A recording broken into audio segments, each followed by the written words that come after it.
Hello and welcome back to another video. Today we're going to be taking a look at the state of Pennsylvania's Democratic Senate primary, which is going to be held in just 10 days on May the 17th and will ultimately determine the Democratic nominee for the general election. Now we'll also be taking a look at the Republican primary of Pennsylvania tomorrow, but either way, this state is incredibly important for which party controls the Senate in the midterm elections. Now obviously on this map here you have 52 seats for the Republicans and 47 seats for the Democrats without the state of Pennsylvania filled in. But this is really elastic, and any of these, tilt or lean states could easily flip one way or the other. So really, it's a very elastic situation, and we could very well end up in a position in which, we have a 50-50 Senate once again. So the state of Pennsylvania will be crucial in determining which party is going to actually control the Senate this fall. So going back to 2020, Pennsylvania was the fourth closest state in the entire country.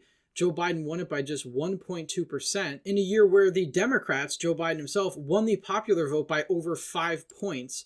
So all of these states that flipped from red to blue were all states that voted to the right of the nation in 2020, and naturally will probably be extremely competitive in this fall's midterms, given that these states were so close back in 2020, and by all metrics, 2022 is expected to be a year that is favorable to the GOP, at least nominally.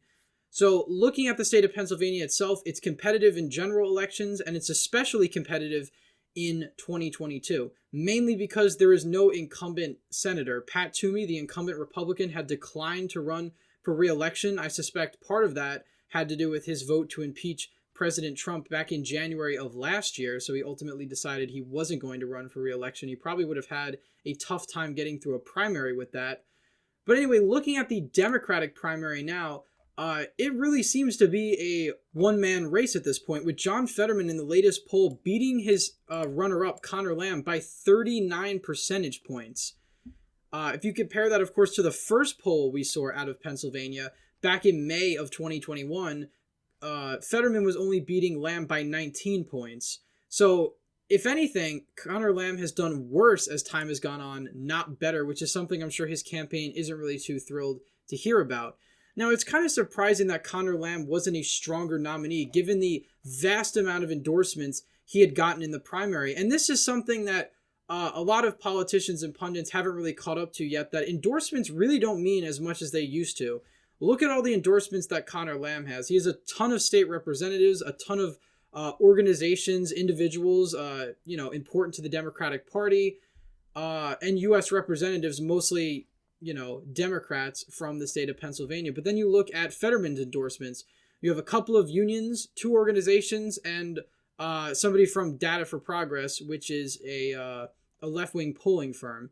That's really it. Even Malcolm Kenyatta, who is the third place, has more endorsements than John Fetterman, yet he's extremely popular with the Democratic base. Fetterman, however, wasn't always this popular among the base. We can go back to 2016, the first time Fetterman had ran for statewide office. He ran for the Democratic Senate nomination against incumbent Republican Senator Pat Toomey. And if we look at the primary results, he came in a third, and quite a distant third, in the Democratic primary, behind Joe Sestak, the 2010 nominee against Pat Toomey, and Katie McGinty, who ultimately ended up winning this primary with 42% of the vote. Now, if we look at the map of Pennsylvania, the strongest areas for Fetterman was really just Allegheny County, and he probably did decent in the surrounding counties as well. Western Pennsylvania is where Fetterman is from. He's from the city of Braddock in Allegheny County, so it's no surprise that he was able to win the county. But Katie McGinty was able to solidify her margins in northeastern Pennsylvania and southeastern Pennsylvania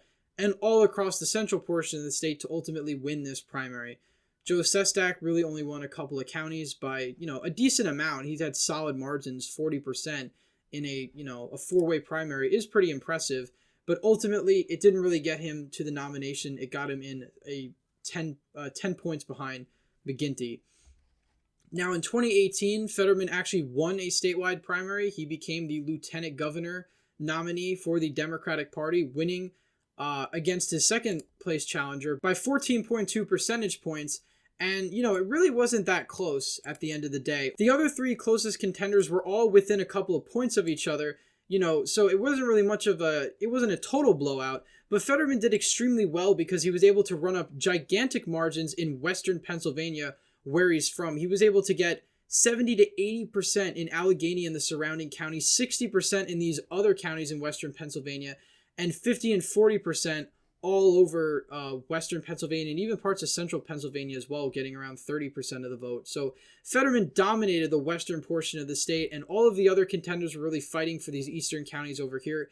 It wasn't enough to outdo the margins for Fetterman in Western Pennsylvania, and as a result, he ended up winning this primary by 14 points.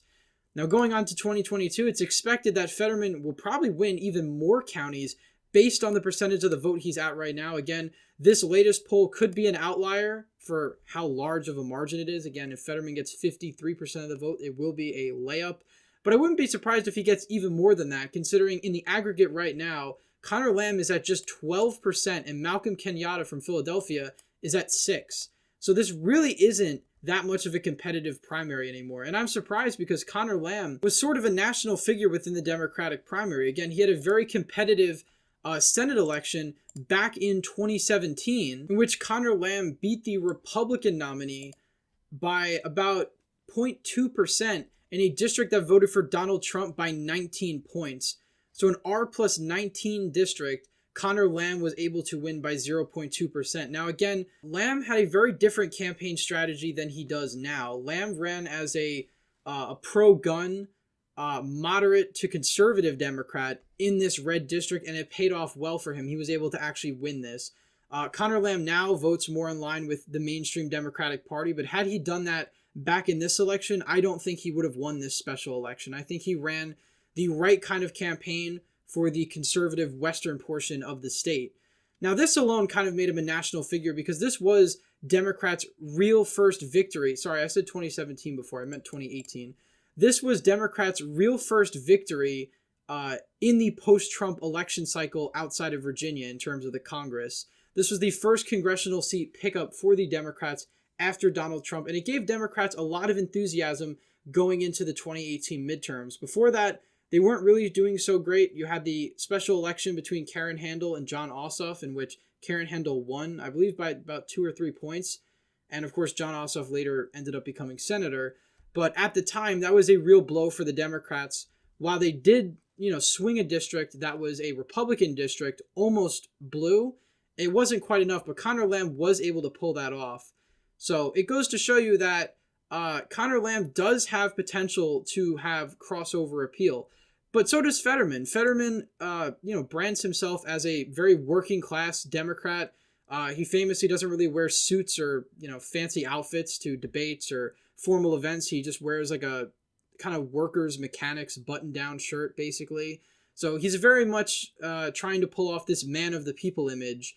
And, that might pay off in parts of central and western Pennsylvania, working class areas across the state.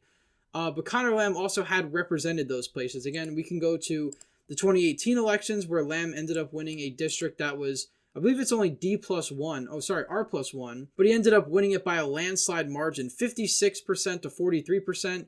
And then even in 2020, which was a tough cycle in this district, this was a district that only voted for Biden by 2, Conor Lamb was able to outperform him a slight bit. So both Conor Lamb and John Fetterman have the potential to win crossover votes in the general election. Of course, it looks like Fetterman is highly favored to be the nominee. Of course, I'll release my official prediction on the Pennsylvania Democrat and Republican primaries the day before. But as of right now, Fetterman seems to be a shoo-in for the nomination. He's beating Conor Lamb by an insane amount. And again, I'm still surprised because I would have thought when Conor Lamb jumped in the race, the polls would have gotten a lot closer, but that didn't happen at all. Once Conor Lamb got in the race, the polls stayed just about where they are. There wasn't really a big bump or anything. The highest he'd gotten after this first poll was 17 percentage points. Meanwhile, Fetterman was getting, the lowest he ever got was 33%, and then even then, Conor Lamb was only getting 12. So Fetterman is by far and away going to win this primary. He's probably going to win it by larger than the polls suggest. Lamb realistically might overperform his polls a tiny bit, maybe getting like 18% of the vote overall. But I think this might be a Tim Ryan situation in which Fetterman ends up getting high 50s, even low 60s in terms of the primary. I wouldn't be surprised if it's even higher, given the fact that these polls aren't even close anymore. And the original polls, the polls were never close in this race.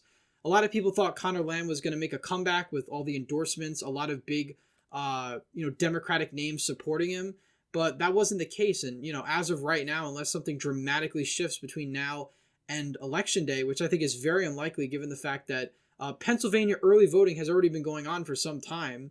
So these Fetterman supporters probably already voted for him, and a lot of them, you can't really change your vote after that. So Fetterman seems to be the favorite for the Democratic nomination. And going ahead to the general election in 2022, he's probably going to face up against either Dr. Oz or David McCormick, which is going to be a really interesting matchup, to say the least. Both of them are kind of untested commodities. John Fetterman has never really run on his own statewide. He ran on the Tom Wolf ticket back in 2018, which they ended up winning by a landslide in that gubernatorial race. But Fetterman himself has never really run a statewide campaign on his own, and he's doing really well in the primary right now, but that doesn't necessarily mean he'll do super well in the general. We'll have to see what happens with the Republicans on the Republican primary side. But one thing I will note, the Democratic base in Pennsylvania is a lot more behind Fetterman than they are behind either Dr. Oz or David McCormick. And we'll go into that more in tomorrow's video, because I think that is a huge weakness on the Republican side, is you have a lot of, it's a very ideological primary. You have a lot of mudslinging, a lot of supporters from either side saying they don't trust the other.